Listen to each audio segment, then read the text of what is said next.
이제부터 본격적으로 토론회를 시작하도록 하겠습니다. 안녕하십니까? AI 대전환의 동력 데이터 활용 입법 개선 과제 토론회를 시작하도록 하겠습니다. 저는 오늘 사회를 맡은 스타트업 얼라이언스의 정주연입니다. 반갑습니다.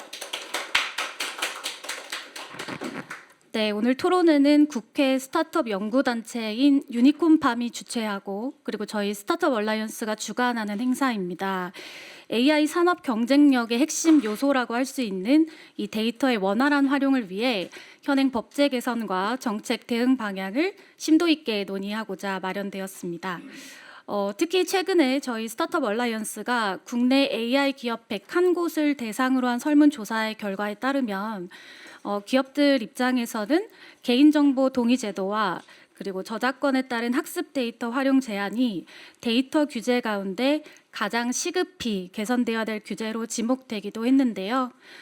이는 어떤 현행 법제도 전반이 AI 기술의 발전 속도와 산업 현장의 현실을 따라가지 못하고 있다는 점을 단적으로 또 보여주는 결과라고 할 수가 있겠습니다.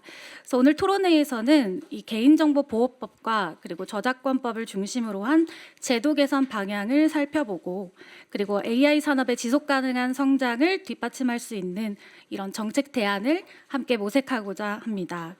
이번 행사 개최를 위해 공동대표이신 김한규 의원님 그리고 배현진 의원님을 비롯한 국회 스타트업 연구단체 유니콘팜 소속의 의원님들께서도 뜻을 함께해 주셨습니다. 먼저 국민의례가 있겠습니다. 네, 모두 자리에서 일어나 정면에 국기를 향해 서주시기를 바랍니다. 국기에 대하여 경례.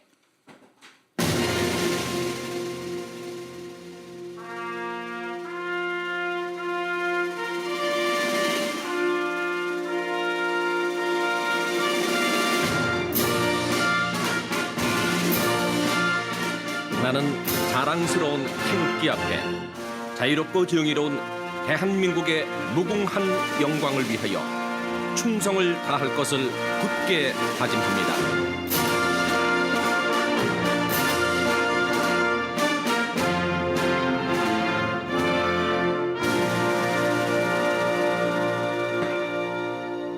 바로 앉아주시면 감사하겠습니다.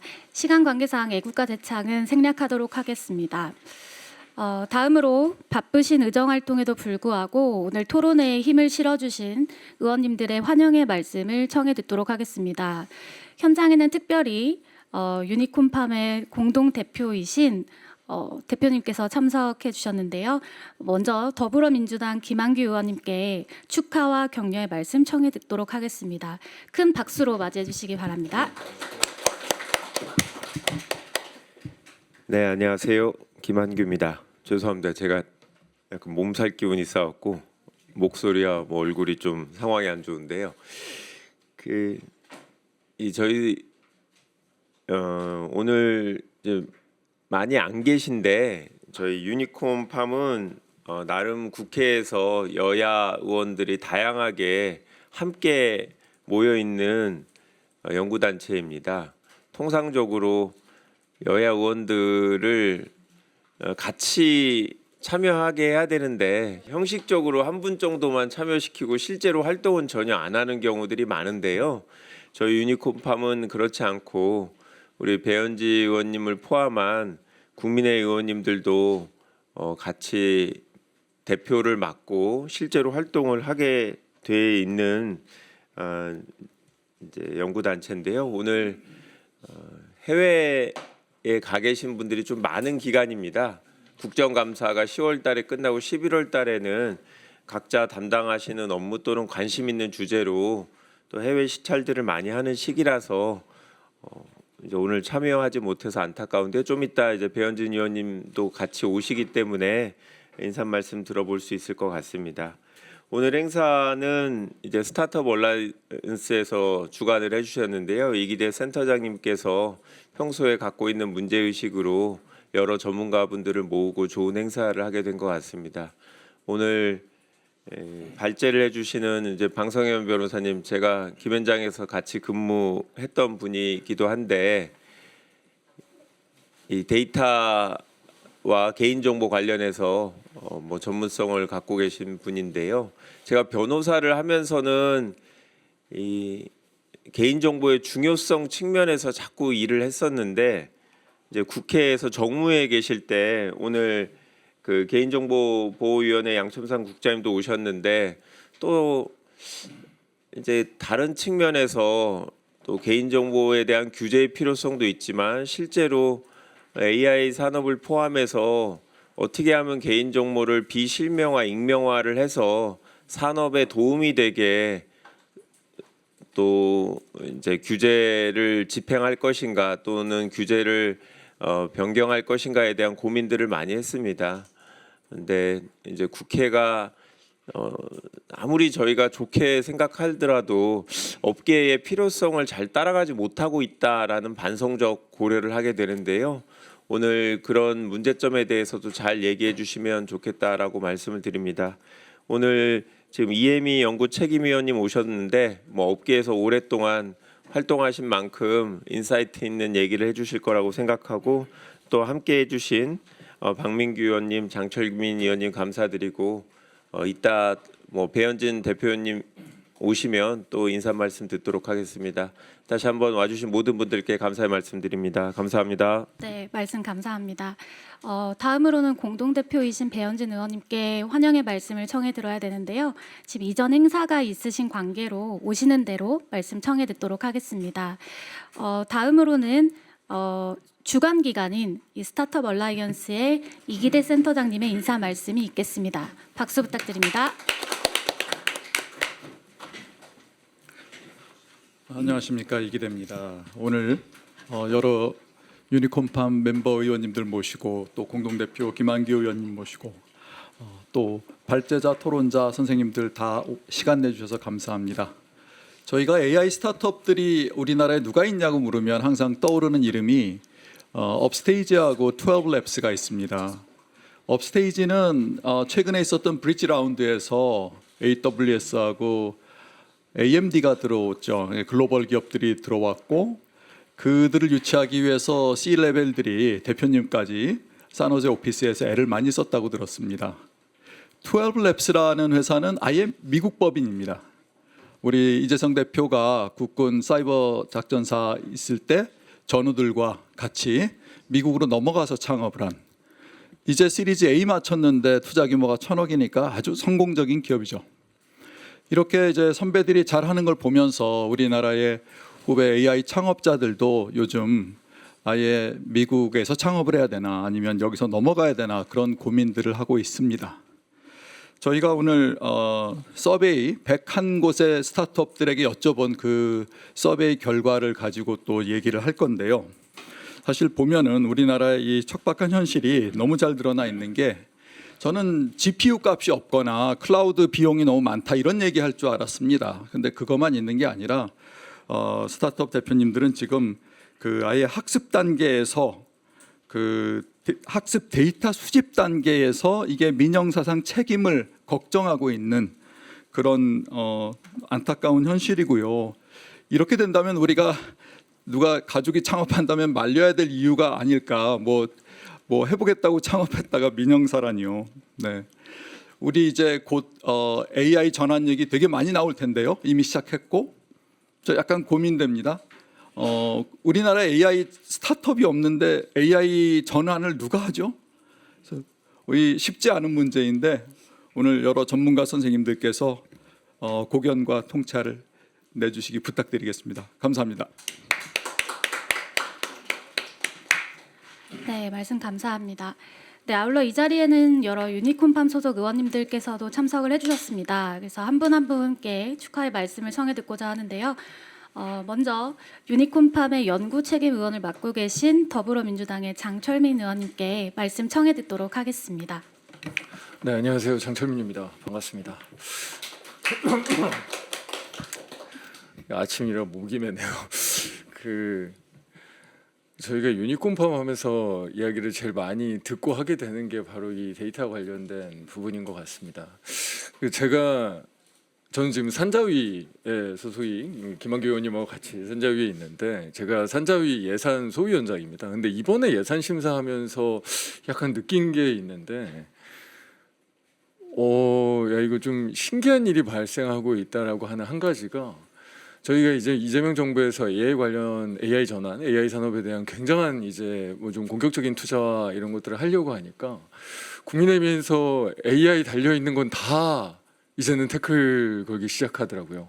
잘못하면 AI가 잘못하면 정치화되겠구나 라는 좀 위기감 같은 게 하나 생겼고 또 하나는 그 관련된 사업 중에 제일 많이 이제 좀 비판되고 공격받았던 이슈 중에 하나가 뭐 오늘 이슈랑은 조금 다를 수 있겠지만 캄프라고 제조 데이터 관련된 부분이 있습니다. 이 제조 데이터 이 셈 만들고 하는 건데 그 비판하고 공격하는 지점이 하나는 활용이 잘 안 된다 라는 거고 또 하나는 그냥 그 데이터 자체가 좀 후지다 라는 부분으로 이거 예산 줄여야 된다. 이거 실제로 약간 삭감으로 이 타협을 할 수밖에 없는 상황으로 갔는데 이게 저희가 AI 전환을 준비하고 실제로 전 사회적으로 경제적으로 이 정부 차원에서 이런 것들을 지금 진행하고 있는 이 상황에서 이 데이터 관련 부분 특히 이 AI 부분에 대한 산업적인 부분에서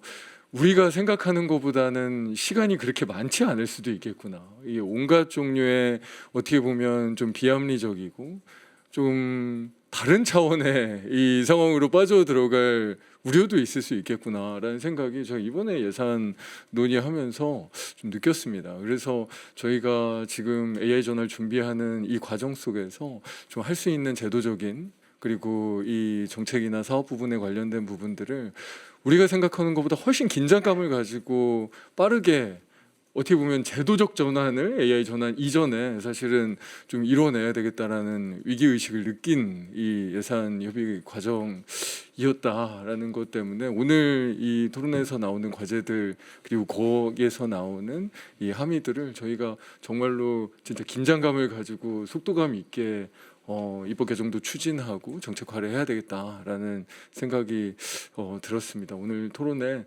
뭐 축하드린다기보다 확실하게 과제들 저희 유니콘팜에서도 정말로 우리의 이 실행 목표로 확실하게 삼아야겠다는 말씀으로 인사 말씀드리겠습니다. 고맙습니다. 감사합니다. 네, 감사합니다.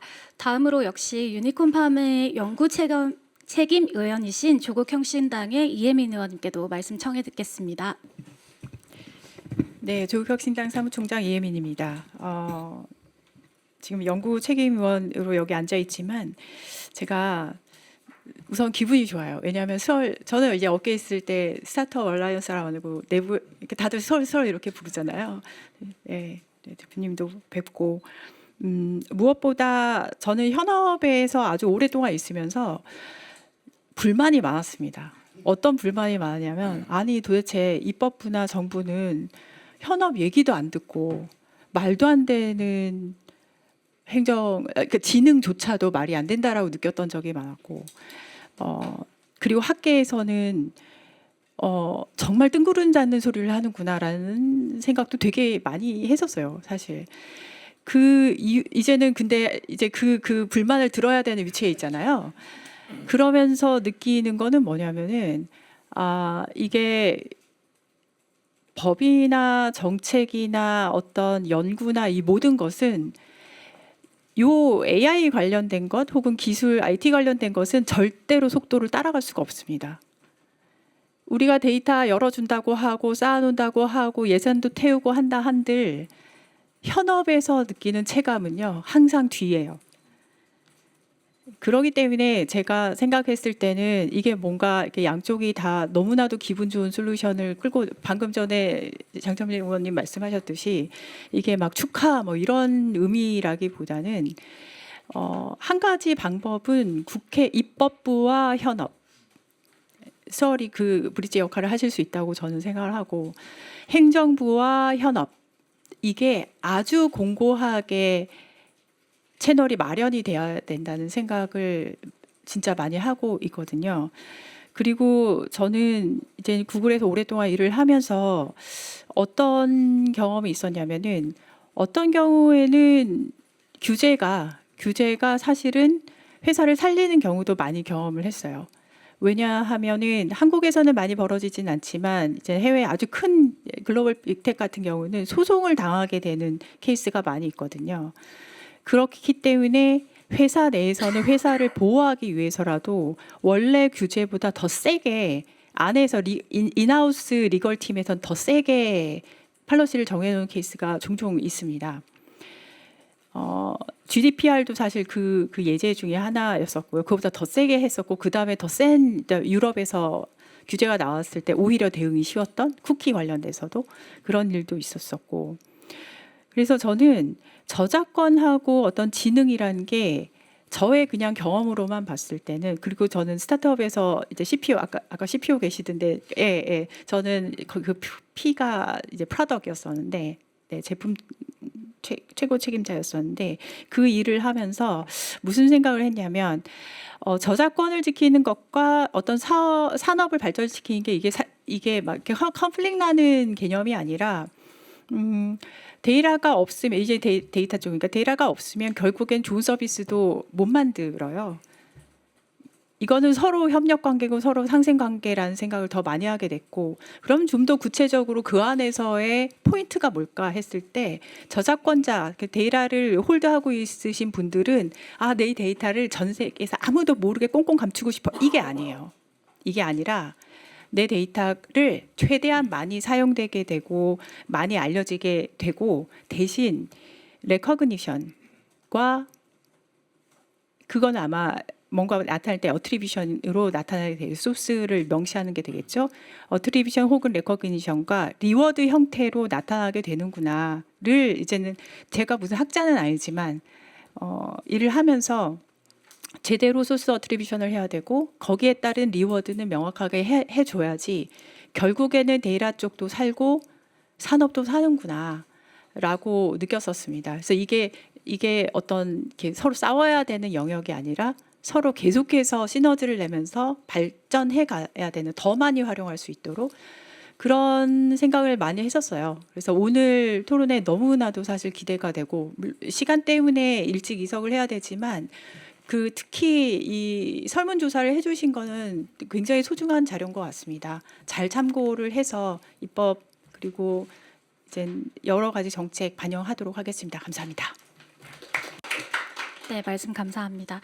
다음으로 더불어민주당의 박민규 의원님께도 말씀 청해 듣도록 하겠습니다. 예, 서울 관악갑 기재위에서 일하는 박민규입니다. 저희 지역구는 이제 서울대학교가 있다 보니까 기본적인 AI 및 산업 대전환에 대한 여러 가지 이념과 공부와 협의를 하고 있는데요. 이혜미 의원이 얘기했던 것처럼 우리가 지금 개인정보보호위원회 나오셨지만 개인정보 보호에 관한 법률이 있지 않습니까? 근데 이제 신용정보회 같은 경우는 신용정보 보호 및 이용에 관한 법률이에요. 그러니까 개인정보도 보호 및 이용에 관한 법률로 개정을 하면서 식별된 여러 가지 보호도 하면서 이 정보 제공자들에게 어떻게 리워드 줄 건가가 법적 체계로 빨리 완성이 돼야지만 다양한 분야에서의 데이터에 대한 허들이 없어질 것 같아요. 그래서 이거 좀 근본적인 변화를 국회에서 논의해야 될 것 같다는 생각을 하고 있고요. 한 가지 말씀을 드리면 최근 행정고시에서 1등이 개인정보보호위원회 지원했다는 얘기를 제가 최근에 들었습니다. 그거는 도리어 개인정보 관련된 관심이 높다는 뜻인 것 같고요.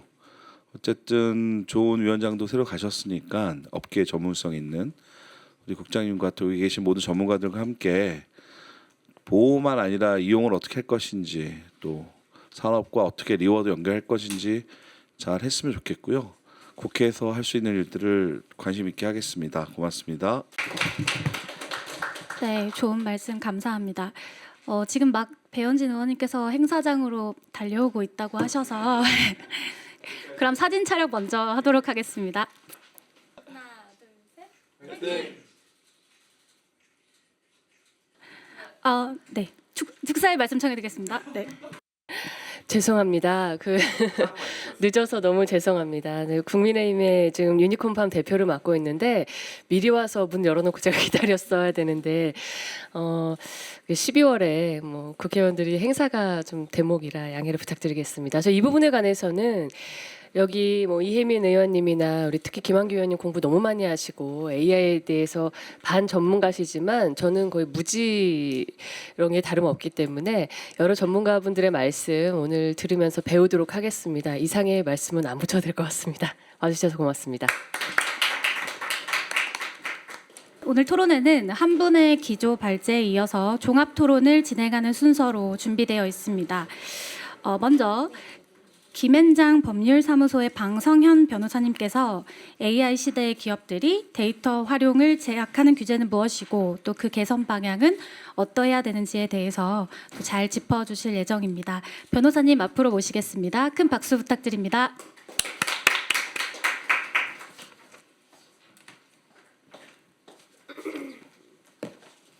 안녕하세요. 오늘 인공지능 시대의 데이터 활용의 법적 한계와 개선 과제라는 제목으로 발제를 맡게 된 방성현 변호사입니다.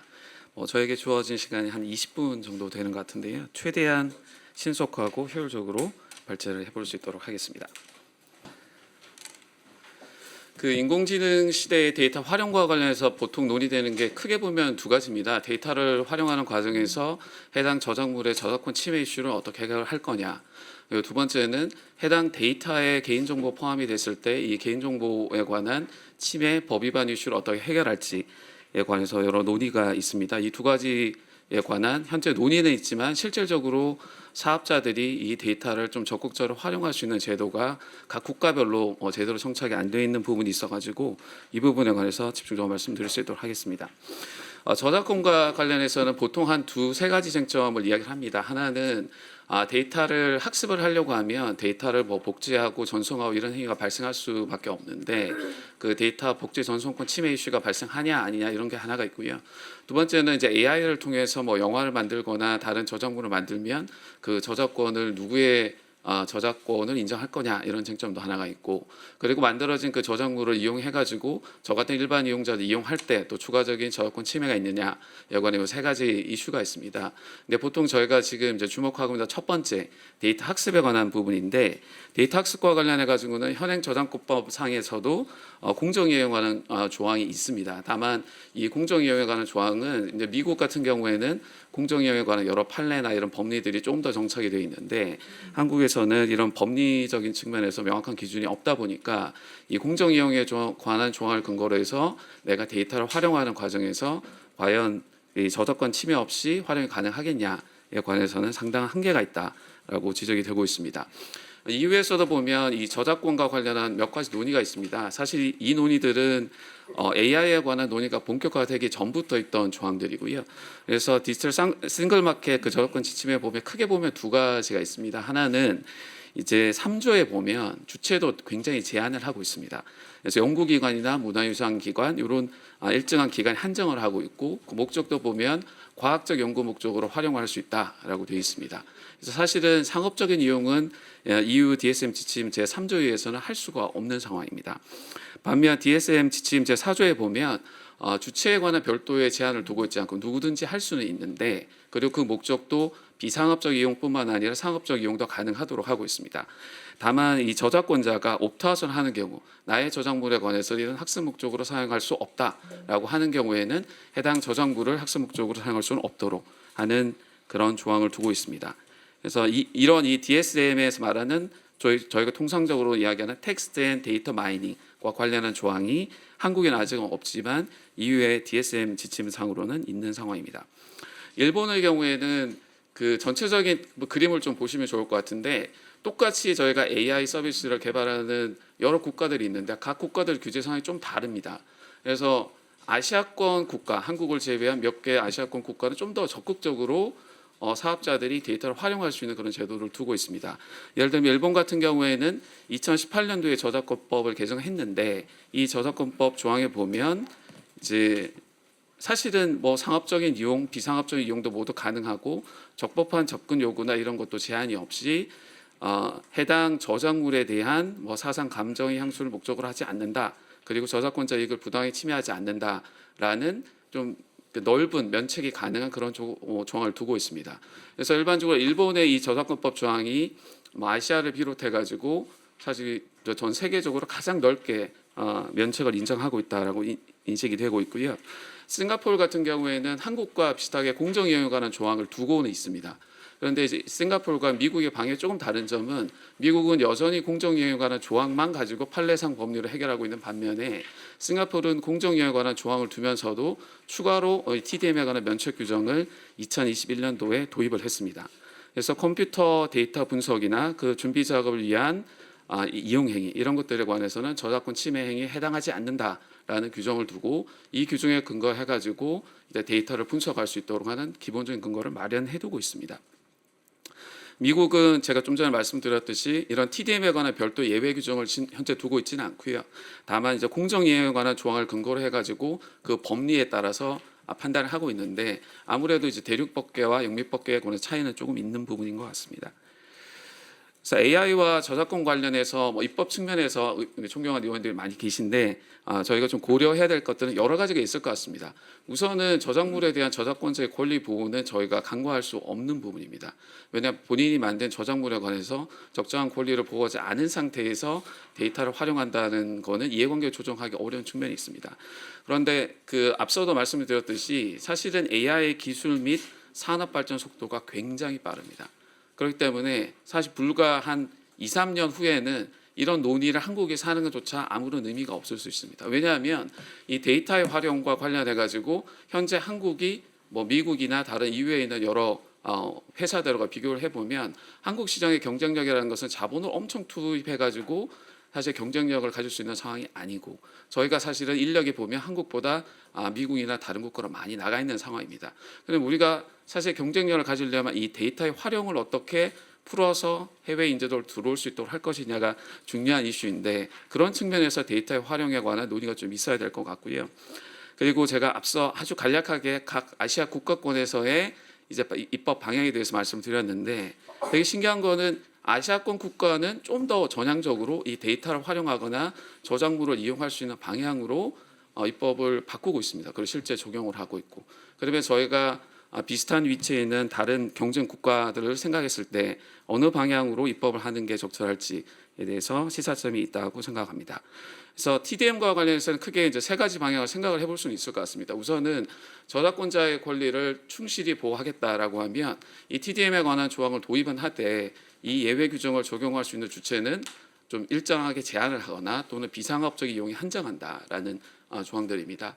이게 사실 21대 국회나 22대 국회에서도 비슷한 저작권법 개정안이 일부 발의가 됐었습니다. 근데 두 번째는 이 비상업적 이용만 하게 되면 사실 사업자들이 해당 저작물을 이용해가지고 영리 목적으로 이용하는 것은 불가능합니다. 그렇기 때문에 상업적 이용은 포함을 하되 다만 EU DSM 지침 제4조하고 유사한 방식으로 다만 해당 저작권자가 나의 저작물에 관해서는 학습 목적으로 사용하기를 원하지 않는다라고 했을 때 그 예외를 인정하는 방안이 있습니다. 그런데 이 EU DSM 지침 제4조에 관해서도 상당한 비판이 있습니다. 왜냐하면 저작권자들이 나의 저작물에 관해서는 학습 목적으로 사용하지 마라라고 하면 학습 데이터에 제한이 있을 수 있다는 첫 번째가 있고 두 번째는 데이터 학습 과정에 편향이 있을 수 있습니다.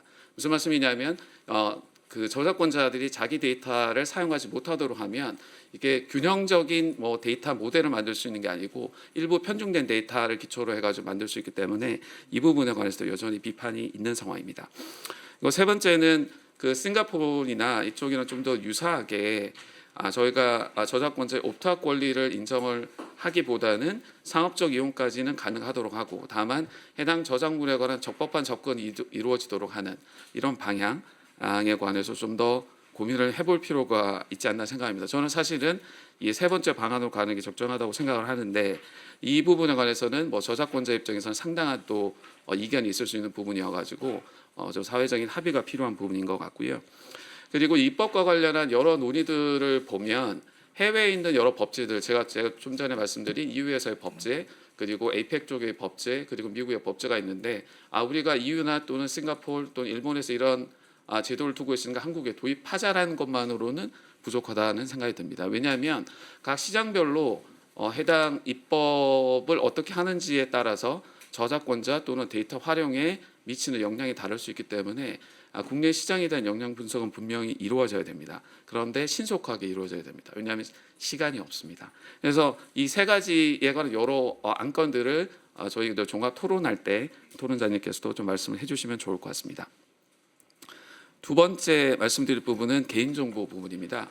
결국은 개인정보를 활용을 하고자 하는 대부분의 사업자들은 크게 보면 두 가지가 있습니다. 데이터 학습하는 과정에서 공개된 데이터를 학습을 하고 싶어 하는 경우가 있습니다.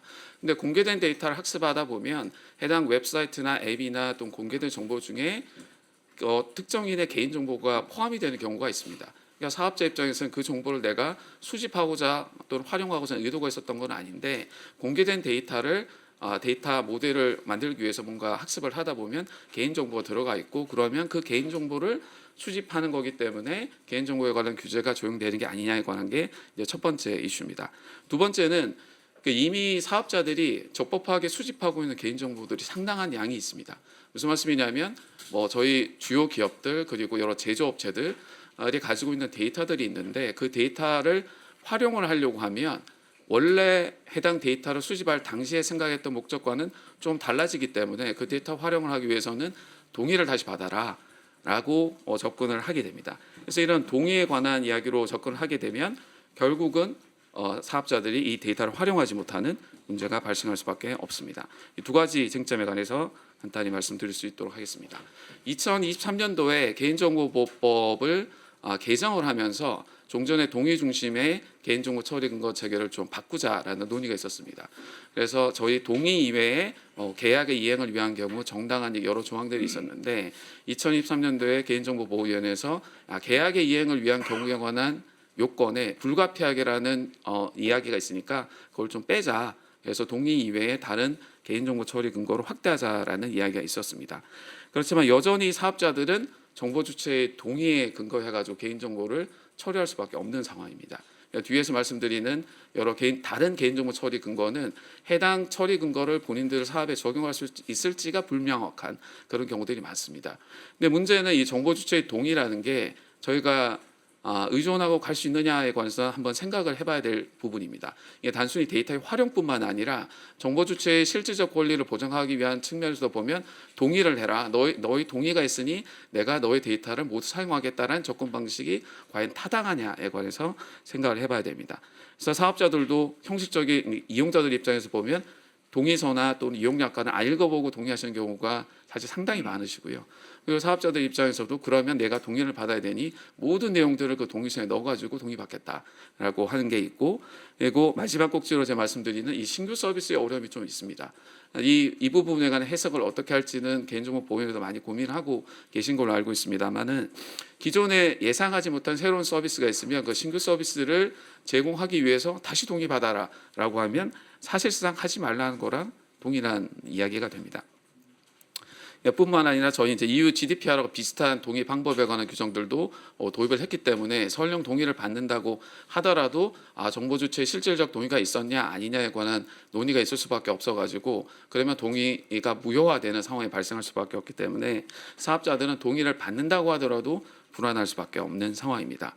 그래서 전반적으로 과거에는 데이터의 수집이라는 게 저 같은 일반 이용자가 자신의 개인정보를 웹사이트나 앱에 해당 서비스를 가입하는 과정에서 자기가 입력하는 정보들 그런 거 위주로 많이 이루어졌지만 현재는 상황이 완전히 바뀌었습니다. 그런 입력하는 정보는 정말 얼마 안 되고요. 나머지 정보들은 해당 개인이 해당 서비스 이용하는 과정에서 생성되는 정보들, 그 정보를 가지고 사업자들이 추론하는 여러 정보들이 있습니다. 근데 이런 수집하는 항목이나 목적을 사전에 모두 알리고 동의를 받으라고 하는 체계가 맞느냐? 오히려 이용자들에게는 나는 이러이러한 정보들을 수집한다, 목적으로 이용한다라고 좀 더 투명성을 강화하는 쪽으로 가고 옵트인 동의는 바꾸는 게 필요하지 않나라는 생각이 듭니다. 두 번째는 이 동의에 너무 의존하다 보니까 최근에 대법원 판례가 나온 거 보면 동의가 원칙이고 나머지는 예외이기 때문에 예외에 관한 규정을 엄격하게 해석해야 된다라는 논의가 있는데 이제 그렇게 되면 이제 너무 좀 어려운 상황이 되는 거죠. 그 뒷부분에 관해서는 제가 간단히 우선 말씀을 드리겠습니다. 저희가 이제 보통 AI 기술 서비스 개발과 관련해서 논의되는 개인정보 처리 근거에 관한 조항이 정당한 이익입니다. EU GDPR에서 나오는 legitimate interest에 관한 조항인데 EU하고는 조금 다른 조항이 한국의 이제 개인정보보호법은 이제 정보 주체의 권리보다 명백하게 우선할 것이라는 문구가 있습니다. 그래서 개인정보 처리자가 자기가 원하는 정당한 이익이 있고 그 이익 달성을 하기 위해서 개인정보를 처리할 필요성과 상당성이 있다고 하더라도 딱 봤을 때 해당 개인정보를 처리하는 게 명백하게 우선해야 됩니다. 그래서 명백하게라는 요건은 해당 문헌이 있기 때문에 나중에 사후적으로 법원에서 판단할 때 이 명백하게라는 이 허들을 넘는 게 정말 어렵습니다. 그래서 그 개인정보 처리 근거로서의 정당한 이익에 관해서는 개인정보보호위원회에서도 가이드라인도 내고 통합 안내서도 설명을 드리고 있지만 이 세 번째 균형성 테스트와 관련해서 한국의 개인정보보호법이 EU GDPR보다는 좀 더 엄격한 요건을 두고 있어서 명백히 우선한다는 그 의미를 누가 봤을 때도 정보 주체의 권리보다 명백히 우선하거나 아니면 일정한 기술적 조치를 취해가지고 우선하도록 만들어야 되는 그런 상황입니다. 근데 제가 지금까지 말씀드렸지만 도대체 이게 무슨 말인지 모르겠다라고 생각이 드신 분들이 많을 겁니다. 이게 사업자들이 갖는 가장 큰 문제점입니다. 무슨 말씀이냐면 이게 사후적으로 판단했을 때는 정당한 이익 조항에 근거해가지고 개인정보를 처리할 수 있다. 그래서 사후적으로 적법하게 판단을 될 수도 있는데 사전적으로 내가 이 데이터를 학습할 때 내가 이러이러한 서비스를 이런 목적으로 사용하는 경우에 정당한 이익 조항에 근거해서 개인정보를 처리할 수 있느냐는 누구도 지금 확답을 줄 수 없는 상황이라는 겁니다. 이런 상황에서 이거 넘어가고요. 이후에도 보면 다른 국가도 사실은 기본적으로는 정당한 이익을 근거로 해서 이야기를 하고 있습니다. 그리고 구체적인 가이드라인이나 해석례를 내고 있는데 기본적인 요건은 동일합니다. 그러니까 정당한 이익을 추구하는 거고 필요성이 있어야 되고 균형성 테스트 요 세 가지를 충족을 해야 되는데 좀 전에 말씀드린 대로 이제 한국과 EU하고 비교하면 그 명백하게라는 그 문헌상 차이 정도만 있을 뿐이고요.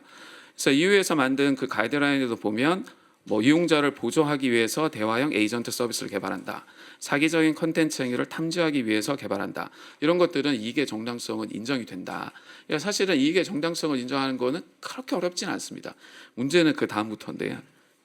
두 번째 이제 필요성 부분인데 네가 그 목적을 달성하기 위해서 사용한 개인정보 처리 양이 어느 정도 되냐.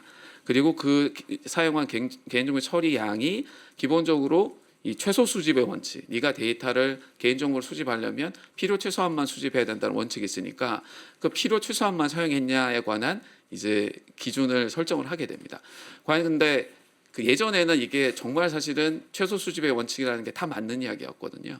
왜냐하면 사업자들이 내가 꼭 필요한 정보들만 수집하고 필요한 정보 수집해서 그 이상의 정보를 수집해서 이용하려고 하면 선택 동의를 받아라라는 게 맞는 구조였는데 이제 대량의 데이터를 활용을 해가지고 뭔가 비즈니스를 만드는 과정이기 때문에 과연 개인정보보호법에서 이야기하는 이 최소 수집의 원칙을 엄격하게 적용하는 게 맞냐라는 건 조금 더 고민을 해봐야 될 주제이긴 합니다.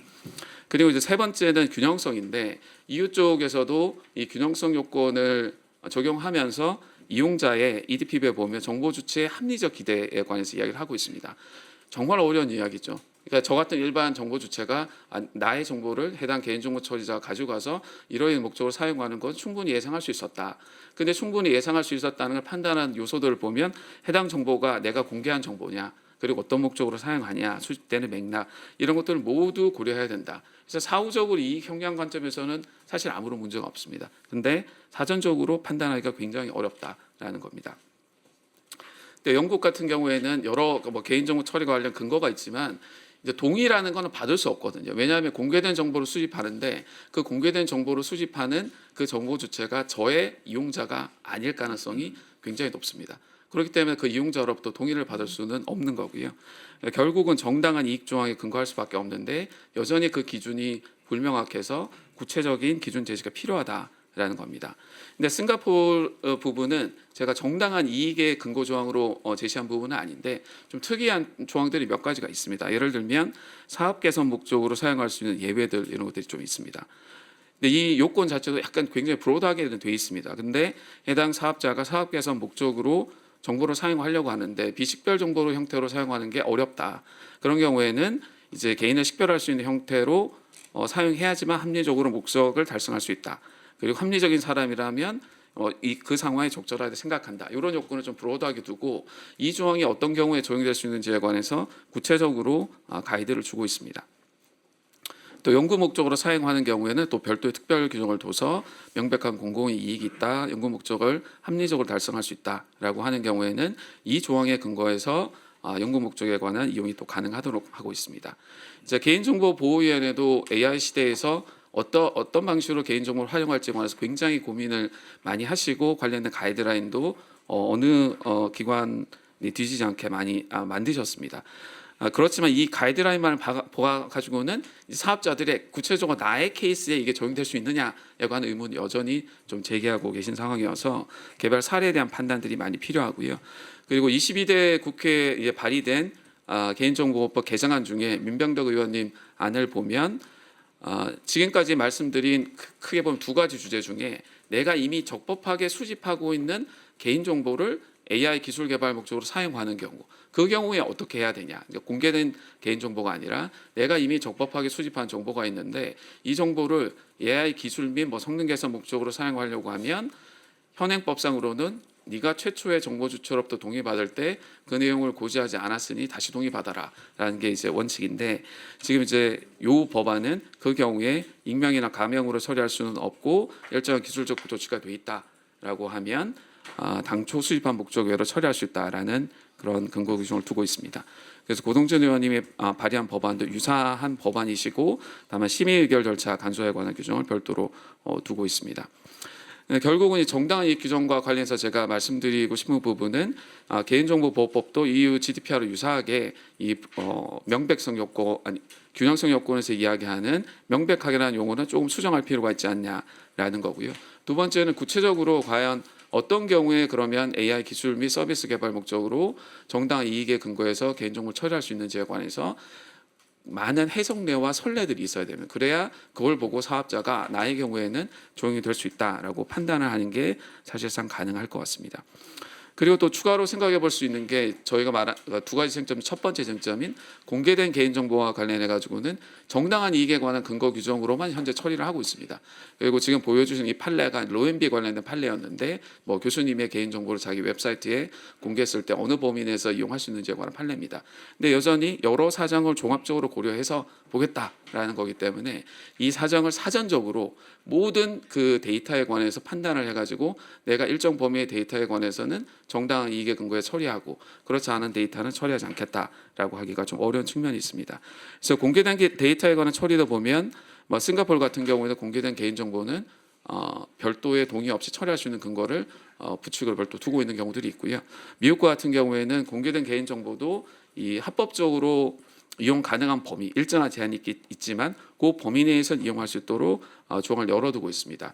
그래서 저희가 AI 기술 개발, 서비스 개발을 위해서 정보 주체의 권리를 실질적으로 보장하면서도 뭔가 근거 규정이 필요한데 첫 번째 제가 말씀드리고 싶은 부분은 정당한 이익에 관한 개인정보법 15조제 1항에 있는 그 개인정보 처리 근거 규정을 좀 개정할 필요가 있지 않냐. 그리고 그 이외에 저희가 좀 사회적 합의가 이루어진다면 추가적인 근거 규정들, 예를 들어 싱가포르에서 이야기하는 사업 개선 목적이라든지 아니면 공개된 데이터 활용에 관한 규정들 이런 것들도 논의를 해가지고 구체적인 기준이나 해석례가 쌓여 나가면 적어도 사업자들이 이제 한 걸음 나아갈 수 있는 기본적인 토대가 되지 않을까라는 생각이 듭니다. 이상으로 제 발표를 마치겠습니다. 변호사님 말씀 감사합니다. 변호사님께서 오늘 논의할 쟁점들에 대해서 되게 잘 짚어주셨습니다. 곧 시작될 그 종합토론은 성균관대학교 김민호 교수님께서 좌장을 맡아 진행해 주시겠습니다. 네, 그럼 제가 좌장께 마이크를 넘기도록 하겠습니다. 네, 안녕하십니까. 방금 소개받은 김민호입니다. 사실은 제가 국회에서 하는 행사에 좌장이 섭외가 들어오면 잘 안 하려고 합니다. 왜냐하면 국회에서 하는 행사의 특징이 뭐냐면 시간이 너무 부족해요. 우리 지금 보면 전문가 5분을 모셨는데 저희에게 주어진 시간이 한 지금 40분도 채 남지 않았습니다. 저희가 어떤 일이 있더라도 11시 30분에는 바로 일어나겠습니다. 제가 일어나겠습니다. 그래서 11시 30분까지 마쳐야 되는데 사실은 엔비디아가 엄청난 실적을 냈는데 주가가 빠지고 있습니다. 이유는 엔비디아가 삽을 만들어서 많이 팔았는데요. 그 삽을 가지고 땅을 좀 파서 금을 캐려고 하는 기업들이 있죠. 오픈 AI라든지 뭐 구글이라든지 메타라든지. 그 땅을 파서 이제 금이 일부 나왔어요. 그죠? 그런데 이제 문제는 금이 과연 매장량이 어느 정도 되는지 또는 채산성이 있는지에 대해서 의문이 든다라고 해서 AI 버블 얘기가 나오고 있습니다만은, 그런데 우리나라는 아직 삽이 없어요. 근데 이번에 정부에서 노력하셔가지고 삽을 사기로 이제 약속을 하고, 유럽은 삽이 아예 없는데, 유럽은 아시는 것처럼 전 세계에서 최초로 AI 법을 만들고 아직 시행은 아직 하지 않고 있습니다만, 우리는 시행을 이제 전 세계에서 최초로 시행을 합니다. 그야말로 삽도 없는데 삽질하고 있는 거죠. 그러니까 우리가 일단 삽은 없어 우리는. 그럼 우리가 잘 생각해 보면, 옛날에 저희가 다 여기 우리 의원님들 생각해 보시면, 우리가 그래도 대한민국에 지금까지 온 게 뭡니까? 공부를 열심히 했거든요. 공부방도 없고, 그 다음에 도서관도 없고, 교보제도 없는데 열심히 공부를 했어요. 그래서 다 서울대학 가고 다 이렇게 다 잘 됐는데, 그러면 우리가 삽은 없더라도 AI를 좀 공부를 시켜야 되겠는데, 이 공부를 못하게 하는 친구들이 악마가 둘이 있어. 하나가 저작권이고 하나가 개인정보보호입니다. 그런데 저작권 문제는 어느 정도 해결이 될 것 같아요. 지금 뭐 많은 학자분들이 연구를 하시고 해서 어느 정도 해결이 될 것 같은데, 개인정보 문제는 해결이 안 된다. 이유는 개인정보는 이미 정치와 이념화가 되어버렸습니다. 개인정보 이슈가 학술적인 것과 실무적인 것으로 했다라고 하면 저작권법처럼 합의가 도출해 갈 수 있는데, 이미 정치와 이념화돼서 이게 쉽게 해결하기가 어렵다라고 저는 생각을 합니다.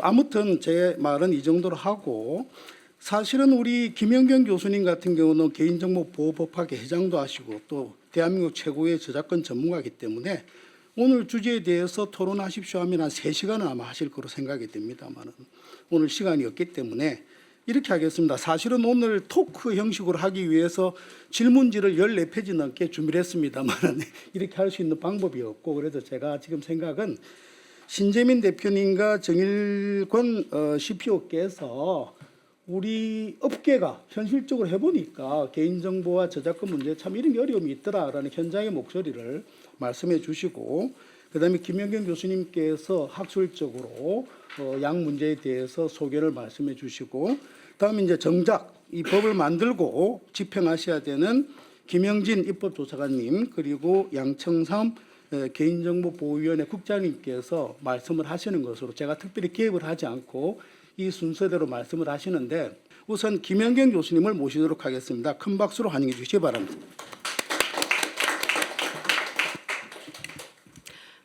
네, 저는 사실 업계 말씀을 먼저 들을 줄 알았는데 네. 아니 어떻게 먼저 할까요? 선생님, 아니면 업계? 예. 네. 네, 안녕하세요. 저는 트리너스 대표 신재민이고요.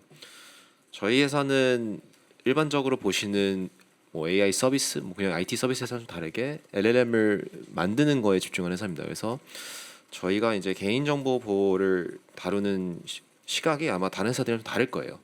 저희는 이제 테라바이트 단위로 대규모의 웹 데이터를 모으는 회사이고, 약 100테라 정도의 데이터를 지금 확보하고 있습니다. 100테라라고 하면 책으로 따졌을 때 한 뭐 10억 건 정도 되는 데이터 양이고요. 이게 웹상에 공개된 데이터 위주로 모았다 보니까 이제 저희가 이제 정보 주체로서 개인정보 동의를 받은 상황은 아니긴 합니다. 그래서 저희는 어떻게 하냐면 이 개인정보를 AI나 뭐 다른 알고리즘을 통해서 이제 필터링을 자동으로 합니다. 그래서 걸러내는 방식을 주로 하고 있고, 이거를 이제 PII 필터링이라고 부릅니다. Personally Identifiable Information이라고 부르는데, 뭐 전화번호나 뭐 이메일, 뭐 이런 웹사이트 이런 것들을 빼는 작업들을 합니다. 그래서 이런 걸 다 포함한 데이터들을 빼고 나면 뭐 한 절반 정도가 날아갑니다. 사실 100테라 중에서. 그래서 이게 얼마나 좋은 데이터인지는 저희는 아직 확인을 못 해봤습니다. 왜냐하면 빼야 되기 때문에 일단은 뺐고, 그게 이제 전 세계 업계적인 관행입니다. 그래서 그런 부분에서 뭔가 좀 예외적인 조항이 있다고 하면 저희가 사용할 수 있는 데이터의 양이 2배로 늘어날 수 있지 않을까라고 저는 생각하고 있고요. 이거를 빼는 이유는 뭐냐면 빼지 않고 뭐 가짜 데이터로 좀 뭐 치환하는 방식도 존재하긴 합니다만, 그게 실제로 LLM의 학습에 얼마나 악영향을 끼칠지 전혀 확인이 되지 않았고 또 그런 작업 자체가 굉장히 비쌉니다. 또 자연스럽지도 않고요. 그래서 LLM의 학습이라는 게 본질적으로 인간이 생성한 자연스러운 데이터를 기반으로 학습이 돼야 되는데 그러지 못하다는 건 좀 뭐 제가 봤을 때는 LLM 학습 자체에 좀 방해가 되지 않을까라는 생각이 들고 있고요. 또 이제 뭐 동의 기반 방식으로 이런 개인정보 보호를 우리가 좀 적용한다고 하면 제가 말씀드렸다시피 수억 건에서 수십억 또 어쩔 때는 뭐 100억까지도 올라갈 수 있는 단위이기 때문에 저희가 100억 명의 동의를 받을 수는 없으니 좀 더 현실적으로 가능한 방식들을 적용해야 되지 않을까 싶습니다. 그래서 어쨌든 저희가 이제 개인정보보호법을 직접적으로 적용받는 회사는 당장은 아니기 때문에 저는 여기까지만 말씀을 마치고 다른 분들께 이제 넘기도록 하겠습니다.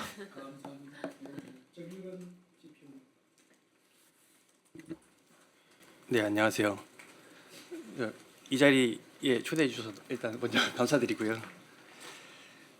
업계의 힘든 거를 간증하러 나왔다고 생각을 합니다. 대표해서 나왔다고 생각하고요.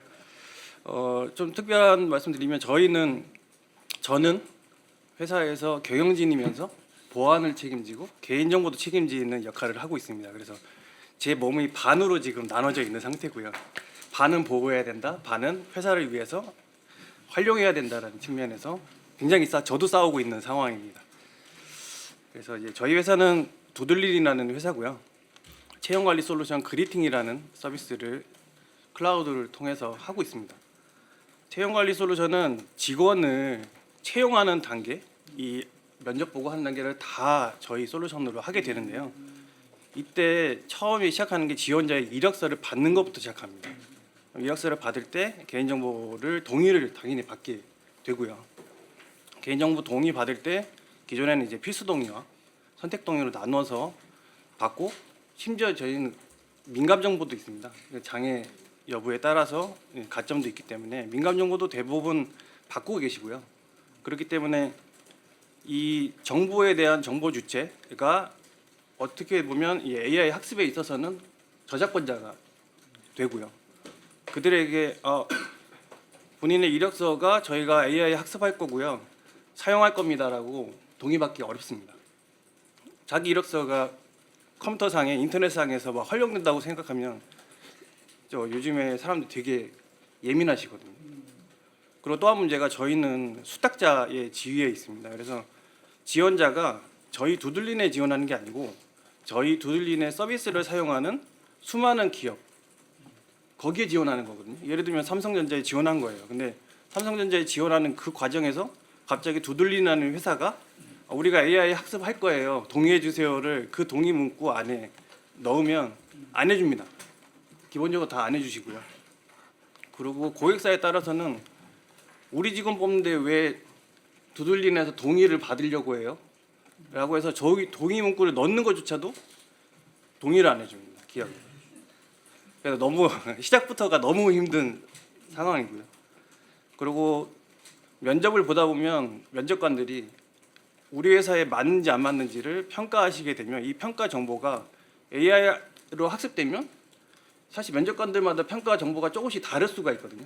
우리 회사에 맞는 가치관에 맞는 사람을 뽑아주세요 해도 면접관 분들이 다르게 평가할 수도 있는데 이런 게 AI 학습을 하면 그 회사에 맞는 사람을 뽑았는지도 사실은 알 수 있는 건데 이런 정보를 기업에서 주지 않습니다.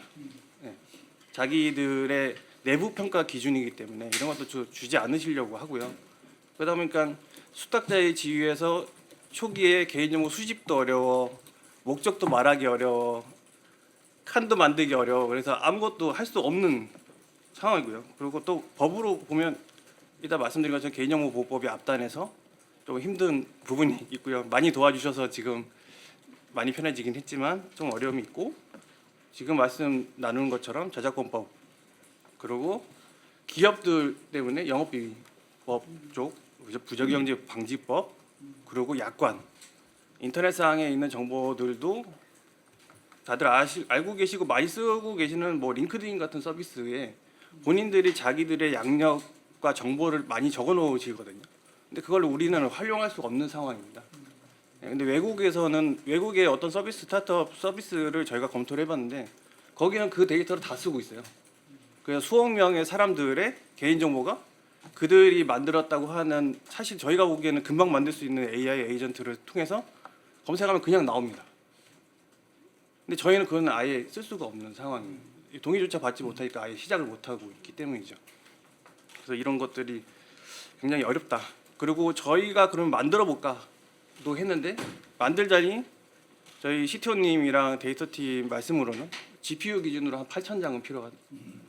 잘 만들려면, 해외에 이렇게 잘하려면 그 정도 필요하다. 그럼 8,000장은 제가 잘 이해가 안 되는데 금액으로 대충 얼마나 되냐고 여쭤봤더니 뭐 적게는 수십억, 그러나 못해도 한 100억 이상은 필요하다. 근데 저희는 되게 작은 기업이 있고 사실 채용 정보라는 분야가 전체 데이터에 비하면 작은 거일 텐데도 불구하고 그 정도의 비용이 필요합니다. 그래서 그거는 저희 회사의 지금 현재 사정상에는 어려웠고, 그러면 잘 만들어진 상용 AI를 그러면 저희가 서비스에 녹여보자라고 해서 알아보니까 다 외국 제품입니다. 네, 국내 제품도 있지만 저희들이 검토해 봤을 때는 저희들이 맞는 거는 외국 제품들이었어요. 저희들 다 알만한. 근데 그 외국 제품들을 쓰려고 하니 국외이전 이슈가 또 걸립니다. 네. 이 학습한 데이터가 무조건 국외로 나갔다가 다시 와야 되는 거고요. 그리고 그 국외로 이력서가 왔다 갔다 한다고 하면 누구도 동의 안 해. 또 이 문제가 다시 또 터지는 거고요. 그래서 개인을 식별하지 못하게 개인정보를 발라내고 지우고 학습을 시킨다고 하면 아까 대표님 말씀하신 것처럼 그 과정이 굉장히 많은 수의 공수가 들어가고요. 많은 시간이 들어갑니다. 왜냐하면 이력서도 양식이 다 달라요. 기업마다 다르고 회사마다 다르고 플랫폼사마다 다르고 헤드헌터 분들마다 다릅니다. 그래서 AI한테 어떤 게 이름이야, 어떤 게 이메일 주소야, 어떤 게 경력이야를 다 알려주려면 이거를 다 태깅을 해줘야 되거든요. 그런 작업도 많이 걸리는데 저희 직원이 다 달라붙어서 하기도 어렵고, 그래서 외주를 줘야 되는데 외주한테 CPO님 죄송합니다. 시간을 네, 떼줘야 되는데 김인경 교수님. 제가 간증을 듣다 보니까 많은 생각이 들었습니다. 그리고 지금 말씀하신 법이 다 제가 학교에서 수업을 하고 있는 법입니다. 개인정보보호법, 저작권법, 부정경쟁방지법.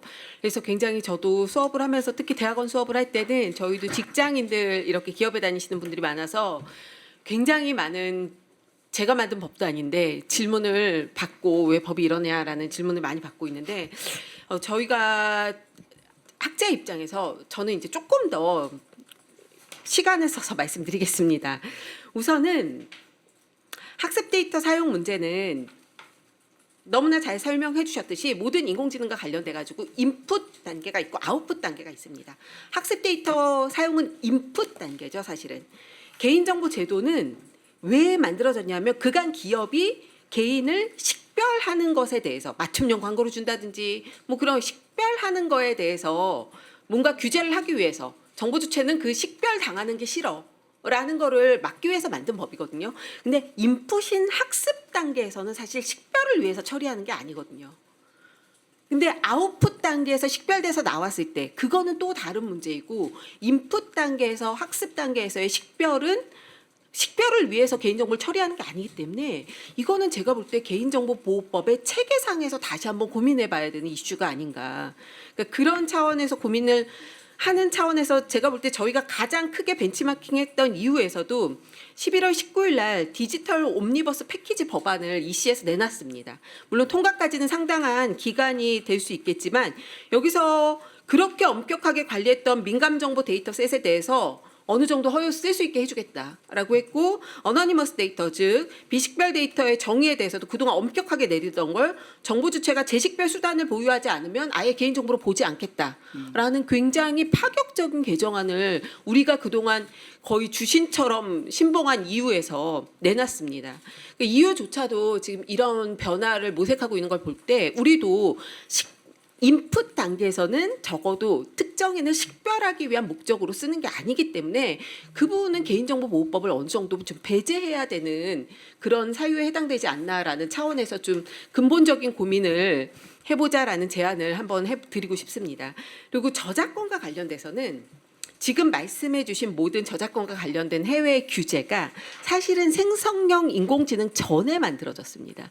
EU에서 만들어진 그런 여러 가지 면책 조항들이 생성형 인공지능 2022년에 나왔거든요. 그 전에 만들어졌기 때문에 얘네도 학습 목적으로 그래 뭐 데이터 처리하지만 사후에 거절하면 되지. 근데 지금 이런 LLM 환경에서는 사후에 거절하려면 저작권자가 지 저작물이 쓰였는지 안 쓰였는지 알아야 돼요. 알 수가 없죠. 그러면 기업한테 그래서 그런 그 권리를 보장하기 위해서 야 네가 학습 데이터 한 거 다 목록 내놔봐. 네가 뭐 학습했는지 다 써봐. 이게 바로 투명성 규제인데 이 투명성 규제를 EU AI법에 그래서 만든 거거든요. 뭘 썼는지 알아야 권리자가 내 거 썼다고 옵트아웃하라고 신청할 거 아니야. 이 기업에서는 벙찐 거죠. 아니 이렇게 많은 학습을 했는데 이걸 어떻게 다 학습 데이터에 설명을 해? 이런 상황에서 EU에서도 아차 법을 만들고 나니까 이거를 기업한테 하라고 하는 것 자체가 무리겠다라고 해서 템플릿이 나왔는데 템플릿에 보면 간단한 요약 설명만 하도록 나왔습니다. 그래서 실제로 법을 만들 때 생각하지 못했던 환경들이 지금 계속 나오고 있거든요. 미국에서도 굉장히 많은 사람들이 헷갈리게 하고 있습니다. 처음에는 유스코라고 미국의 저작권청에서 보고서를 냈는데 인풋 단계에서 학습하는 거 이거 공정용 해당되기 어렵다라는 취지로 굉장히 엄격하게 내놨는데 트럼프가 집권하자마자 저작권 청장 잘렸거든요. 그러고 나서 그다음 추후로 나오는 판례 보면 로스 인텔리전스 판결에서는 공정용 아니다 그러고 또 엔트로픽 판결에서는 일부는 공정용이고 일부는 공정용 아니야 그러고 또 키드럴 판결에서는 공정용이라고 했다가 하지만 그거는 원고가 입증을 잘못해서 그렇지 우리는 니네가 학습용으로 쓰는 걸 다 공정용이라고 보지는 않아. 이런 식으로 이야기하고 있으니까 근데 저는 여기서 굉장히 재밌다라고 생각을 한 게 이미 학습을 할 기업들은 다 학습을 했거든요. 나중에 추후 소송에서 소송은 입증을 해야 됩니다. 입증 문제에서 원고가 얼마나 입증을 할 수 있을까? 그러면 그 다음에 생기는 법리는 새로운 기업이 등장하는 새로운 기업한테 부과되는 법리들입니다. 그래서 제가 지금부터 저희가 고민해야 되는 부분들은 이미 제가 아까도 기사를 읽다 굉장히 재미있다는 생각을 한 게 대규모 데이터셋을 가지고 그런 대규모 언어 모델의 인공지능은 0.004%밖에 안 될 거다 글로벌 시장에서 나머지는 다 소규모 규모로 가고 있는데 그러면 이들조차도 이렇게 학습에 난항을 겪어서야 어떤 버티컬한 서비스들조차도 제대로 나올 수 있을까라는 생각이고 이제 이미 학습할 기업은 학습을 다 했고 이들이 직면한 거는 소송 리스크만 직면해 있습니다. 이들은 소송 리스크에서 분명히 원고의 입증 능력이 얼마나 탁월할 수 있을까는 굉장히 의문이기 때문에 그렇게 따지면 저희가 추후에 혁신을 이끌어가야 되는 추후의 기업인들이 어떻게 생존해야 될 것인가에 대해서 이제 국회에서 고민을 해주셨으면 하는 바람으로 토론을 마치도록 하겠습니다. 예, 감사합니다. 대단하십니다. 9초 남았습니다. 예, 이어서 우리 이제 김형진 입법조사관님 그리고 양청삼 국장님께서 국회와 정부 입장에서 또 말씀 부탁드리겠습니다. 부탁드립니다. 네, 안녕하십니까. 국회 입법조사처의 김형진 조사관이라고 합니다. 국회 입법조사처에서 개인정보 정책을 담당하고 있습니다. 저는 사실 제3법 전공입니다. 이 입법조사처에 들어오고 나서 개인정보 업무를 시작했었는데 그때 법을 맨 처음에 보고 조금 당황했었던 기억이 있습니다. 법 내용이 매우 추상적이고 제3법에 비해서는 매우 모호하게 규정되어 있는 부분이 많았기 때문입니다. 하지만 연구를 하면 할수록 이렇게 추상적이고 모호한 방식으로 정하는 방식이 개인정보를 보호하는 데 있어서는 오히려 적합한 규율 방식이라는 생각을 점점 더 명확하게 하게 되었습니다. 그래서 앞으로도 이런 일반 조항 형식의 입법 형식 그리고 추상적인 형태의 법률 규정이 여전히 유효하다라는 말씀을 드리고자 합니다. 먼저 정당한 이익 조항에 대해서 말씀을 드리면 먼저 발표자분께서 말씀해 주신 대로 정당한 이익 조항에 대해서 일부 개정은 필요합니다. 그 명백하게 우월할 것을 요하는 조건, 그것은 실무에서 이 개인정보를 활용하기 어렵게 하는 기준으로 작용을 하기 때문에 그 부분은 개정이 필요합니다. 다만 그 이익 형량 기준을 조정하는 것 외에는 법률 단계에서 이 정당한 이익 조항을 좀 더 명확하게 구체적으로 한다는 주장에 대해서는 조금 신중할 필요가 있다라고 생각을 합니다. 개인정보가 처리되는 상황은 매우 다양합니다.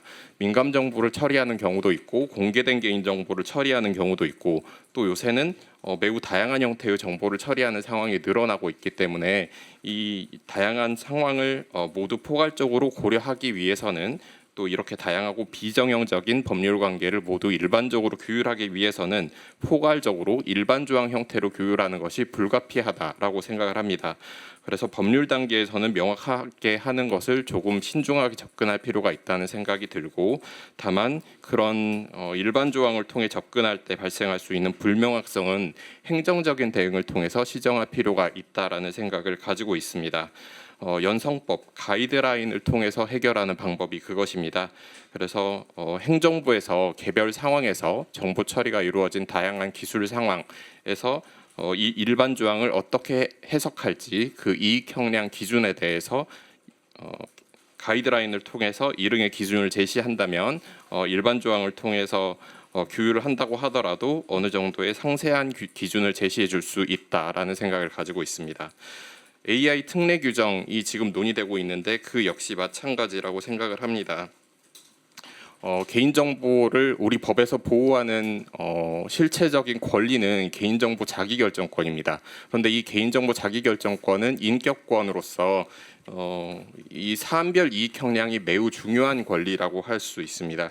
그래서 개인정보 보호와 활용 이것이 항상 충돌하고 있고 개별 사안에서 이 이익 형량이 매우 다르기 때문에 개별 사안에서 이 두 가치를 형량할 수 있는 기준이 필요하다라고 말씀을 드릴 수가 있습니다. 네, 특정 기술에 대해서 그래서 특별하게 예외를 인정하는 것은 경우에 따라서 자의적인 규율, 과잉 규제나 과소 규제 문제를 불러올 수 있지 않을까 하는 생각이 듭니다. 위험한 개인정보를 처리하는 경우에도 AI라는 이유만으로 일률적으로 예외를 인정할 수는 없고, 반대로 AI하고 유사한 기술이지만 또 개인정보를 좀 더 원활하게 활용해 줄 수 있도록 하는 기술이 새로 등장할 수 있기 때문에 그런 기술들을 원활하게 포괄하기 위해서는 일반 조항적 접근이 유효하다라고 말씀을 드릴 수가 있습니다. 그래서 개별적인 형량을 도모할 수 있는 체계가 여전히 유효하다 그리고 필요하다라고 말씀을 드리고 싶습니다. 정리를 해보면 명확한 규정 대신 일반 조항 그리고 경성법 법률 단계에서 명확하게 규정하는 것보다는 행정적인 대응을 통해서 행정 연성법을 통해서 접근하는 것이 사안별 이익 형량을 도모할 수 있고 유연한 규율 그리고 상황 변화에 대응하는 탄력적인 규율을 가능케 할 수 있다라는 생각을 가지고 있습니다. 네, 제 토론 여기까지 마치도록 하겠습니다. 예, 감사합니다. 1분이나 전략해 주셨습니다. 다음은 양 국장님 부탁드리겠습니다. 개인정보보호위원회 정책국장 양청삼입니다. 오늘 위원님들하고 스타트업 얼라이언스에서 굉장히 좋은 토론회 마련해 주셔서 감사하게 생각하고요. 기본적으로는 우리 인공지능 어떤 3강 달성을 위해서 데이터 기반의 혁신 또 스타트업들의 역할이 굉장히 중요합니다. 그래서 저희도 이 개인정보위원회에서 소망컨대 앞으로 인공지능 트랜스포메이션 과정에서 다양한 어떤 산업 영역에서 스타트업들이 많이 출연을 해서 세계적인 어떤 기업으로 성장해 나갈 수 있도록 위원회도 이제 적극적으로 지원하겠다는 말씀 먼저 드리고요. 먼저 이제 구체적인 한두 가지 포인트 얘기하기 전에 총론적으로 약간 오해가 있는 부분들이 있는데 개인정보보호법이 표제명이 개인정보보호법으로 되어 있습니다. 근데 이제 목적을 보게 되면 제1조를 보게 되면 개인정보의 어떤 처리와 보호에 관한 사항들을 정하게끔 돼 있어서 사실은 개인정보보호법이 추구하는 가치는 보호뿐만 아니라 처리를 전제로 한 보호인 점, 이 부분을 다시 한번 강조드리고 싶고, 그래서 개인정보보호법에서는 사실은 보호에 관한 안전조치와 관련된 사항뿐만 아니라 어떻게 하면 적법하고 정당하게 데이터를 쓴다는 것이 어떤 부분인지 그런 부분들이 아까 동의 또는 법률의 규정, 정당한 이익, 급박한 생명 신체의 보호 이런 여러 가지 상황에서의 개인정보를 적법하게 쓸 수 있는 어떤 수단들이 규정되어 있다라는 점 이렇게 말씀을 드리고 이런 개인정보 처리의 어떤 적법한 근거들 이런 것들을 확충해 나가려는 노력들은 개인정보위원회에서 지속적으로 하고 있다 말씀을 먼저 드리겠고요. 그리고 아까 우리 토론에 앞서 가지고 우리 김민호 교수님께서도 굉장히 좋은 지적을 해주셨는데 인공지능 이 기술 발전 속도가 굉장히 빠르고 하기 때문에 어떤 이 개인정보보호법이라든지 특히 뭐 저작권법도 마찬가지겠습니다.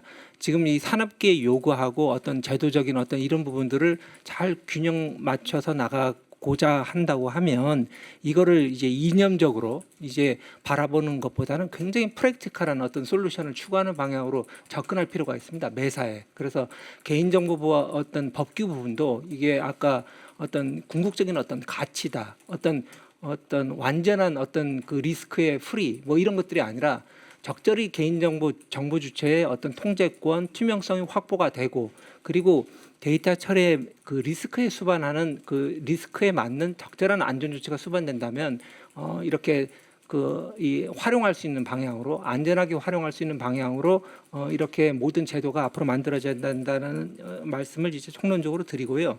그런 관점에서 아까 이제 오늘 특별히 논의가 많이 된 인공지능 데이터 처리에 있어서는 정당한 이익 조항이 굉장히 유력한 조항입니다. 이거는 글로벌 컨센서스가 있고 해외 하기 때문에 저희들이 그 문헌상의 법률 문헌상에 지금 명백하게라는 어떤 이 문헌이 껴 있어서 정당한 이익 형량을 하는데 굉장히 이제 장애 요소로 이렇게 되고 있다라는 부분들의 그런 여러 가지 지적들에 대해서는 저희 충분히 공감을 하고요.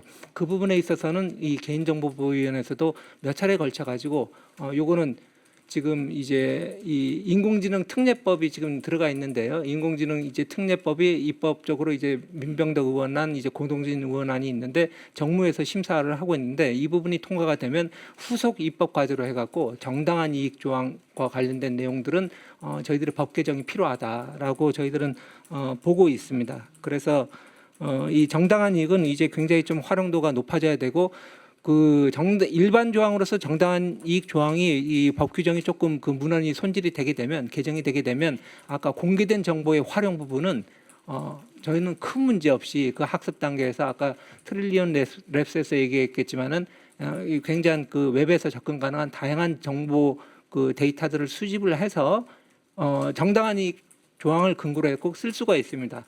한 가지 이제 유의해야 될 거는 지금 프레이 트레인 단계에서 이제 다양한 데이터들을 이제 이 학습 데이터를 쓸 적에 요거를 이제 트릴리언 랩스처럼 굉장히 대규모 대형 데이터를 학습하게 되면 위험성이 조금 저감되는 것은 사실인데요. 굉장히 버티컬 AI 좁은 영역에서 데이터를 학습 데이터를 쓸 적에 이 적절한 전처리를 안 하게 되게 되면 아까 굉장히 디플리케이션이라든지 여러 가지 이슈로 인해 가지고 그 레퍼런스 단계에서 이 개인정보들이 추론될 위험성들이 있어서 이 위험성에 맞는 어떤 그 전처리가 일부 수반돼야 될 필요가 있겠습니다. 일단 그런 부분이고요. 정당한 이익과 관련해서는 이 정도로 하고 그다음에 이 법 개정과 관련해서 이제 AI 특례가 지금 아까 법안이 이제 정무에 이제 계류가 돼 있는데 이 법안이 굉장히 통과가 시급합니다. 이 부분은 아까 두 번째 여러 가지 기관이라든지 기업들이 축적하고 있는 데이터를 이 수집 목적과 당초 수집 목적과 좀 다르더라도 인공지능 개발을 위해서 목적의 이용을 허용해 주는 그런 특례 법안이거든요. 그래서 이 부분이 이제 허용이 된다고 하면 이 인공지능 앞으로 여러 가지 이 AX 어떤 프로젝트들이 추진되는 데 있어서 굉장히 유용하다고 보여지고 있고 저희들이 뭐 일단은 이러한 법제도 개선 이외에 산업계에서 제기되는 다양한 어떤 법률 개선 과제들은 저희들이 충분히 검토를 해서 이렇게 이제 AI 발전을 위해서 안전한 데이터 활용 여건이 마련될 수 있도록 그렇게 노력해 나가고자 합니다. 이상 토론 마치겠습니다.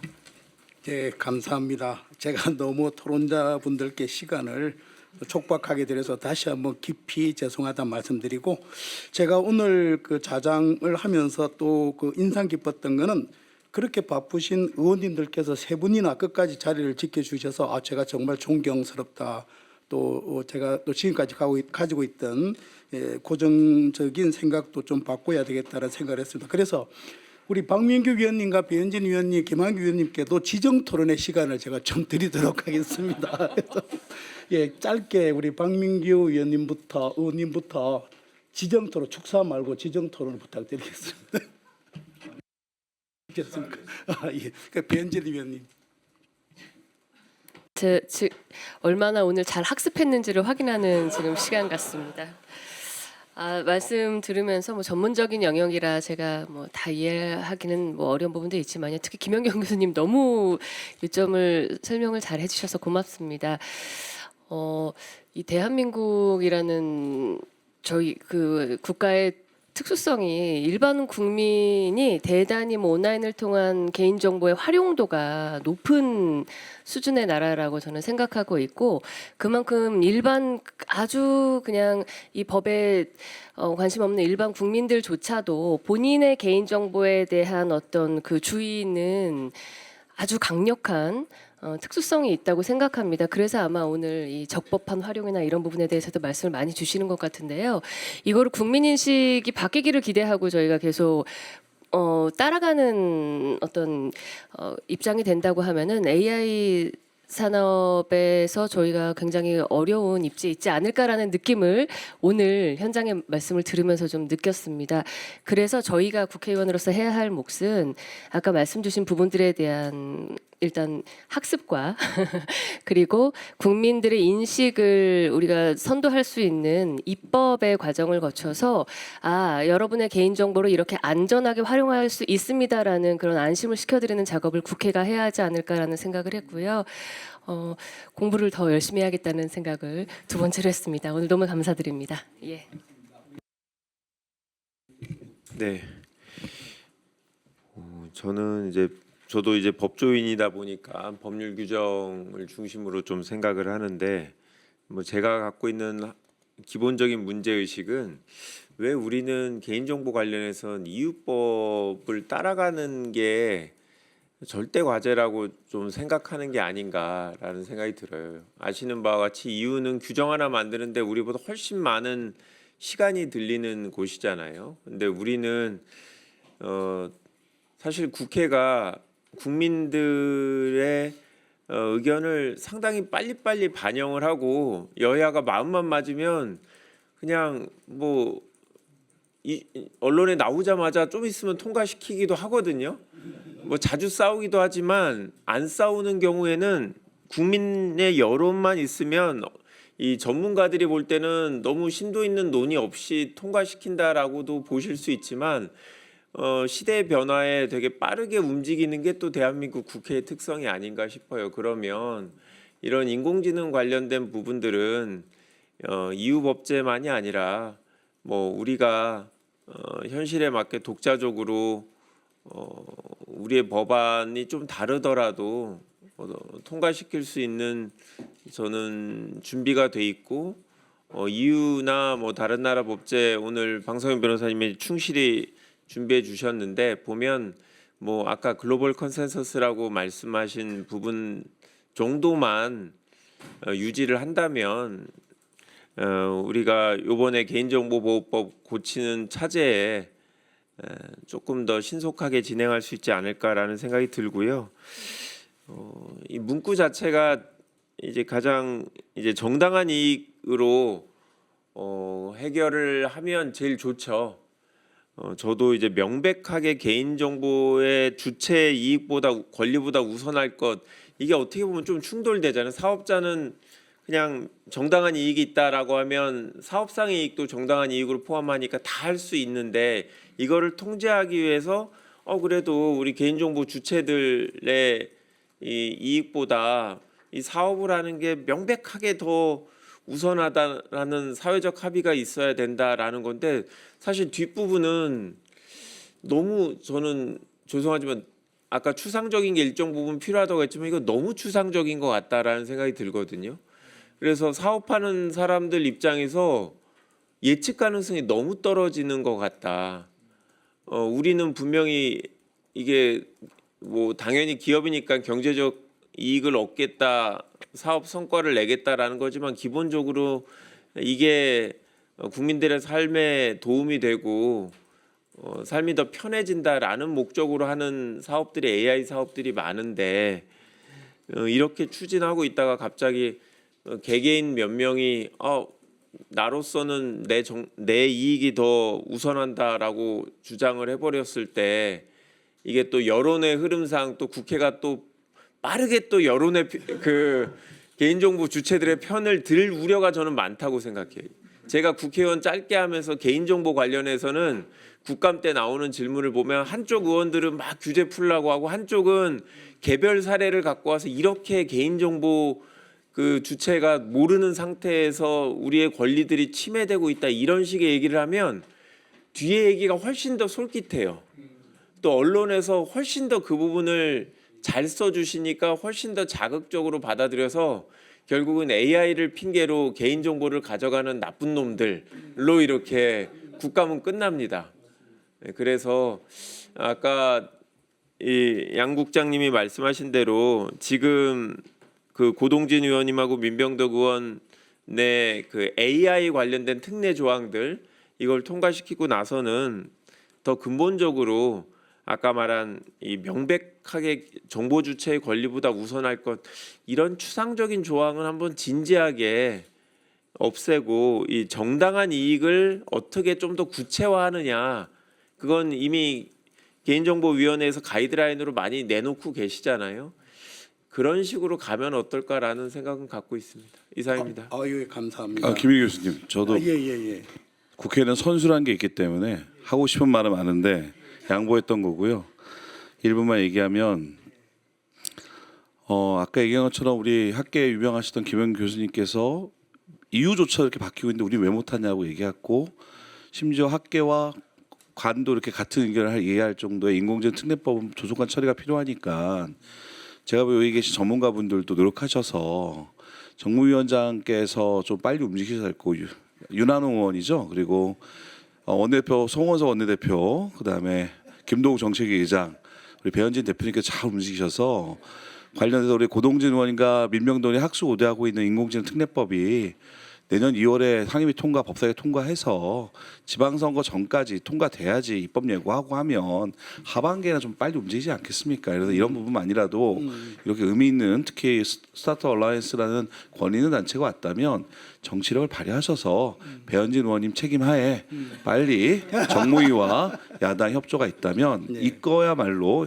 여야가 없는 야여가 없는 심지어 우리 정책 토론회 배경 색깔도 예쁜 분홍색이지 않습니까? 그래서 잘 좀 됐으면 좋겠습니다. 잘 됐으면 좋겠습니다. 예, 감사합니다. 제가 사실은 개인정보보호법을 저 수십 년간 연구하면서 오늘처럼 기쁜 날이 없습니다. 왜냐하면 개인정보 보호라는 논의를 주도하는 그룹이 있었습니다. 대한민국에는. 제가 이게는 기자분도 많이 계시니까 공식적으로 말씀드리지 않겠습니다만은 그 개인정보 보호라는 이슈를 논의를 주도하는 그룹이 유럽의 GDPR도 계속 도입을 하고 우리나라 개인정보 보호법을 굉장히 경직화하는 경우가 있었습니다만은 오히려 오늘 개인정보보호위원회 양 국장님 그리고 특히 김한규 위원님, 박민규 위원님께서 그렇게 말씀을 해주시니까 정말 희망이 있다. 이 부분도 저작권법처럼 개인정보 보호도 이제 희망이 있다라는 오늘 희망의 씨앗을 제가 보게 되었습니다. 우리 발제자님께서 시간을 이렇게 세이브해 주셨기 때문에 특별히 말씀을 또 최종 마무리 발언을 드리려고 했었는데 또 양해를 해주셨기 때문에 토론은 이 정도로 마치고 사회자께 마이크를 넘기도록 하겠습니다. 예. 네, 귀한 말씀 나눠주신 모든 분들께 진심으로 감사드립니다.